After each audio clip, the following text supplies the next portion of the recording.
Hello students, मैं सिद्धार्थ वर्मा आपको class 7th science chapter 2 nutrition in animals teach करा रहा हूँ। Now we start next topic, feeding and digestion in amoeba. Feeding and digestion in amoeba ये next new topic है हमारा, और इसके विषय में मैं बता रहा हूँ। आपने देखा होगा कि students, our body are mostly animals body made in many cells। इनकी हमारी बॉडी कहो या बहुत से एनिमल्स, मोस्टली एनिमल्स की बॉडी जो होती है वो कई सेल्स से मिलकर बनी होती है। But on this earth many animals are found a single cells, or you say that a singular cells animal। तो बहुत से ऐसे भी जानवर इस पृथ्वी पर हैं, ऐसे भी एनिमल्स हैं जो केवल सिंगल सेल से मिलकर बने होते हैं। ये सेल सिंगल सेल का होते हैं, जिसे हम सिंगुलर सेल एनिमल्स भी कह सकते हैं। फॉर एग्जाम्पल अमीबा, पैरामीशियम और एटसेट्रा। तो उनमें अमीबा भी है।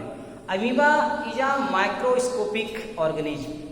अमीबा क्या है? एक माइक्रोस्कोपिक ऑर्गेनिज्म है जो हमें नेक्ड आइज से नहीं दिखाई पड़ सकता है। कह सकते हो नग्न आंखों से हम उसे नहीं देख सकते हैं, वो माइक्रोस्कोप के द्वारा ही हम उसे उसके लिए देख सकते हैं। तो कह सकते हैं कि amoeba is a microscopic organism. तो आज इसी टॉपिक पे है। फर्स्ट पॉइंट इसी का, amoeba is the microscopic organism. It is a made of only one cell. ये क्या है? मेड किससे बना होता है? केवल वन सेल का बना होता है। बाकी हमारा आपका शरीर बहुत सारे सेल्स का बना होता है, बट अमीबा ये made of one cell. It has a cell membrane around it, dense nucleus and many small bubbles like vacuoles। इसकी जो सेल होती है, क्या कह रहा है? It has a cell membrane. जो सेल मेम्ब्रेन होती है, जो झिल्ली होती है, सेल मेम्ब्रेन अराउंडेड जो उसके चारों तरफ होती है, अराउंडेड टर्न्स न्यूक्लियस। तो किसकी है? न्यूक्लियस।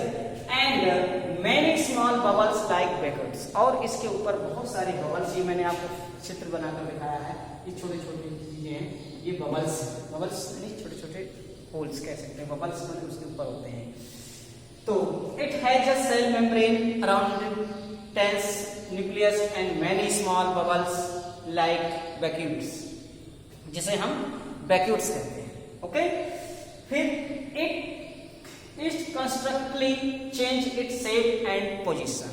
ये अपनी शेप और पोजीशन को चेंज कर लेता है।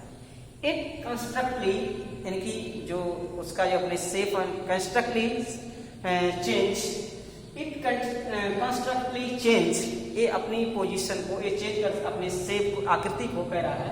It constantly change it shape and position. ये अपनी पोजीशन और शेप को चेंज कर सकता है। अब इसमें डाइजेशन कैसे होता है? तो digestion process out finger like projection called pseudopodia. Pseudopodia एक कह सकते हो, pseudopodia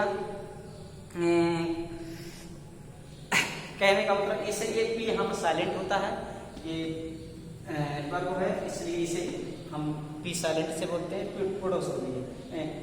pseudopodia process out fingers like projection called pseudopodia. ठीक है। Pseudopodia ingal the food in and gets it stored in food buckets।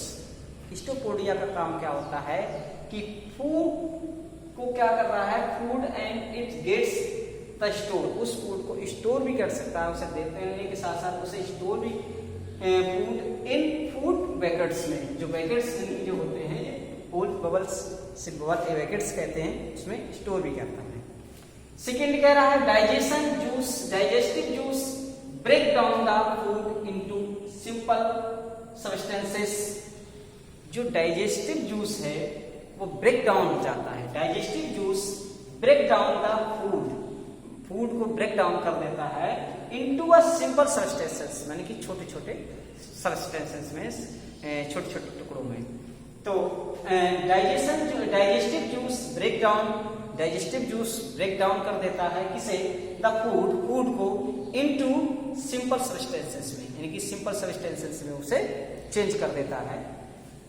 Next, undigested reduce of food is expelled outside by the vacuums. और जो undigested food होता है वो reduce कर देता है, कहां से, reduce of food in expelled outside बाहर कर देना बाय वैक्यूम्स, और वैक्यूम्स के द्वारा ही उस चीज को अनडाइजेस्ट फूड को रिड्यूस कर देता है। इसे हम एजेशन भी कह सकते हैं। यहाँ देखो मैंने एक चेन बना रखी है इसकी, तो ये अमीबा है, ये फूड ग्रहण करके यहाँ पर इंडाइजेशन, फूड ग्रहण करना इंडाइजेशन हो गया।